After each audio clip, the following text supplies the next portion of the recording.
Avec ce G7, Annalisa Capellini qui s'est terminé hier. Une surprise, un retournement de situation en faveur de l'Ukraine. Qu'est-ce qui a changé, Annalisa ? Tout simplement la position du président américain, puisque Donald Trump était bien l'obstacle principal à la création d'un consensus entre les puissances occidentales au sujet de l'Ukraine. Là, sa réticence vis-à-vis du dossier ukrainien semble avoir totalement disparu, puisque Donald Trump a signé, comme tous les autres leaders du G7, une déclaration commune au sujet de l'Ukraine, une déclaration donc dans laquelle il s'engage à accroître les pressions exercées sur l'économie de guerre de la Russie. Évidemment, tout le monde s'en félicite autour de la table, à commencer par Emmanuel Macron, qui estime que c'est la première fois qu'il y a une telle convergence au G7. C'est la première fois qu'on porte des conclusions aussi claires. Alors Emmanuel Macron qui est resté assez diplomate. Il y a le Premier ministre canadien Mark Carney qui, lui, a été un peu plus direct. La position des États-Unis a évolué. Désormais, elle est plus réaliste. Voici ce qui a changé. Pourquoi il a changé d'avis, Donald Trump ?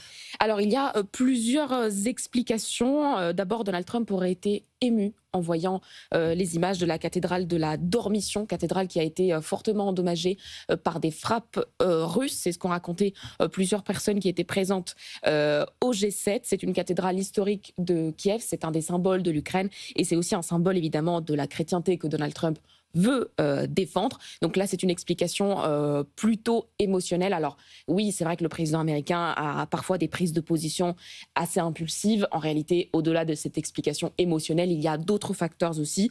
D'abord, Donald Trump est en train de clôturer le dossier iranien, donc son attention peut se porter sur d'autres fronts. Et puis, il faut dire que la situation a radicalement changé sur le terrain, puisque l'Ukraine résiste. Elle résiste beaucoup mieux et beaucoup plus longtemps que prévu. Elle arrive même à contre-attaquer, puisque Kiev a acquis une expérience considérable en matière de drones, notamment. Elle arrive donc à frapper des cibles en Russie, avec des frappes parfois très symboliques. Il y a quelques jours, Vladimir Poutine ouvrait son forum de Saint-Pétersbourg. C'est un peu le Davos de la Russie. Et bien, entre-temps, la ville était frappée par les drones de Kiev. Donc, c'est évidemment tout un symbole. Et le président américain, qui considérait il y a encore quelques mois que les Russes étaient en position de force, a changé d'avis.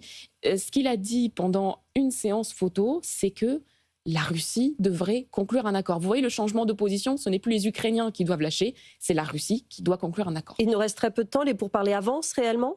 Pas vraiment, ceux entre les Russes et les Américains, non. En revanche, il y a un canal diplomatique qui commence à s'ouvrir entre le Kremlin et Bruxelles. Selon le Financial Times, le cabinet du président du Conseil européen, Antonio Costa, aurait eu des entretiens téléphoniques avec un haut responsable russe proche de Poutine. Ce sont des contacts brefs pour rétablir le dialogue, mais des contacts tout de même. Vous voyez, il y a un faisceau d'indices qui nous dit qu'on rentre peut-être dans une phase un peu plus favorable pour Kiev. Merci beaucoup Annalisa Capellini. Et puis on viendra sur le dossier iranien tout à l'heure dans Le Monde qui bouge, l'interview avec Thierry Coville.